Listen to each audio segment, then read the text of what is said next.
G'day to all my friends and family, and welcome to this episode of Jim's 5am Club. It's afternoon on a Monday. I've finished work early, on my way home, but decided to just pump out one more 5am Club to make it 4 for the day, because for those who know me well, I've got a target of 5 or more a day in order to hit my target of 1,000 vlogs in English by my 61st birthday. So today's book summary is entitled A Whole New Mind by Daniel Pink. Daniel Pink is an awesome author who has authored a number of really interesting, powerful books. And this is just yet another one. Another classic that'll go down as a classic, and something that I thoroughly enjoyed reading and I learnt a lot from. So let's go on a bit of a journey and see where it leads us. So he kicks off his book here by putting forward a quote, and the quote is as follows: "Asking why can lead to understanding. Asking why not can lead to breakthroughs." So this book is all about understanding how the brain works, the two hemispheres of the brain. And Daniel Pink explains, for those who are not aware, that we have two hemispheres in the brain with different skill sets. Each hemisphere has a particular skill set, and we tend to be predominant in one hemisphere or the other, depending on your personality and how you go about processing information and seeing the world. And what the author is talking about here in this book is how there's a change in the world, and to allow us to think a little bit differently about how we use our brain and what we value about these skill sets that we have available to us. Because he says traditionally society has always valued the analytical left side of the brain. But because we've been in a production age and information age, but what he's saying is that we're moving into a different age where the right side of the brain is going to be more valuable. We're moving into a thing called the conceptual age. So before we talk a little bit more about the left and right and the conceptual age versus the information age, the author here talks a little bit more about each hemisphere. And he says that the right side, the right brain thinking, is great for the conceptual age that we're now moving into. Because money these days is in your network. And people skills are probably the most important skills that we have available to us. Because without people skills, you don't have a network. So the author then goes on to explain a little bit deeper and say that the right brain allows us to associate with others, and is very critical these days for conceptual age engagements. So what is the right brain all about? He goes on to detail a little bit more here in this summary, where he says the right brain is things that include design. So if you're good at designing and foreseeing things, then you're bright-brained. If you're good at storytelling, or you enjoy stories, if you are one who enjoys symphony, if you're empathetic, if you enjoy playing, and understanding and gaining meaning in the things that you do, this is the sort of thing that is right-brained. And the author then also highlights something which is powerful, where he says that it's easy these days to outsource the left brain activities to cheaper countries.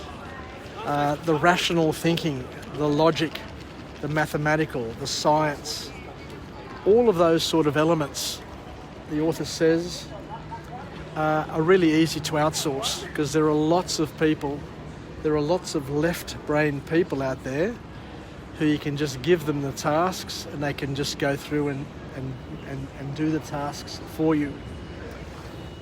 But the right-brained activities are things that require your own creativity. In the past, just being factual, knowing the facts, knowing history, knowing numbers, was really, really powerful, and it was able to convince people to follow you. But these days, just being a repository of facts, an encyclopedia of facts, is no longer as attractive as it once was, because you can just get all those facts off Google. You don't need to depend on anybody for those facts anymore. Those facts are available for free, online, at any time, wherever you've got a connection. So these days, if you want to have a following, if you want to have people to be wanting to connect with you and network with you, you need to be good at storytelling, and because our lives are just one continuous story where they have a beginning, an end, and events along the way. In the past, in the information age, it was easier to stand out with an education and knowing facts. We talked about this a little bit before. But in the age that we are now in, the conceptual age, facts can easily be found in Google. So it's more about the storytelling, the networking, and your personality, which is an enabler. It enables you to stand out, as people can identify with your stories and find you a lot more interesting than just a fact delivering a talking head. So the third formal point to come out of this book is that we need to practice and enhance our emotional skills, such as empathy, because if you don't want to become obsolete in the wake of artificial intelligence, then we need to tap into our right brain, develop empathy, develop networks, develop a personality, rather than just being good at analysing, because the bottom line is a supercomputer with artificial intelligence can do a far better job than what a lawyer can do in terms of identifying and identifying case law and putting together facts. But where we differentiate from computers is that we have emotion. We have empathy, which is a critical part in us being able to connect human to human. And as we said, people skills are a must, and therefore the right brain is something that we all need to work on and to try and expand, so that we can make the most of the opportunities that will eventually present themselves in the next decade or three. So it's all about building your emotional intelligence, building empathy, and being able to connect and network with people, and to leverage those networks and leverage that connection. So I'll finish off now. So thank you very much for joining me on this book summary, A Whole New Mind by Daniel Pink. Yet another Jim's 5 a.m. club completed. And as I said the other day, I've completed over 1,000 in total, of which 61 are in Greek. But I'm now trying to get 1,000 in English completed, so I can achieve another milestone.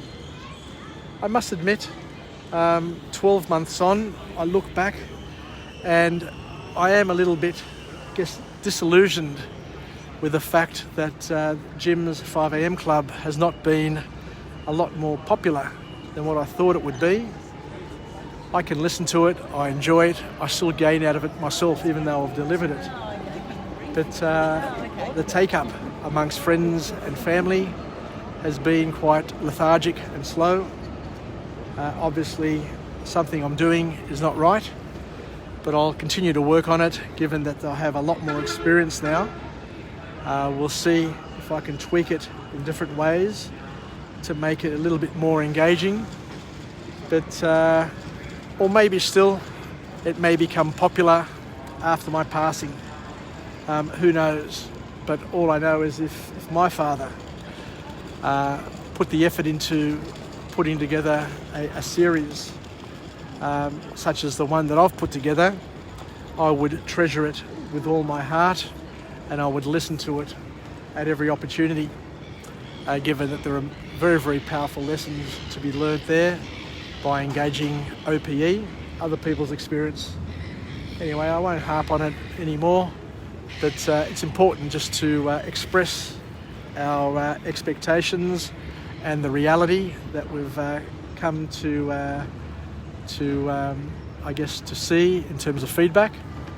I look through, as I said, my YouTube channel, where I've got almost 1,000 vlogs, and the majority of vlogs have got either 0 or 1 or 1 person who has bothered to view it. But it doesn't necessarily mean that they've viewed the whole thing from beginning to end.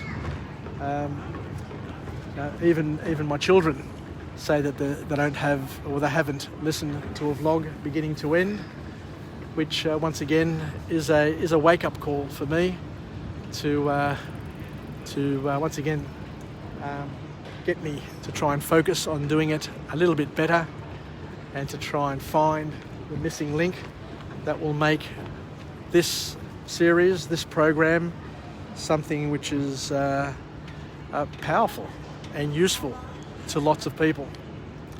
Because I know that what I do, what I say, and what I deliver is really, really powerful.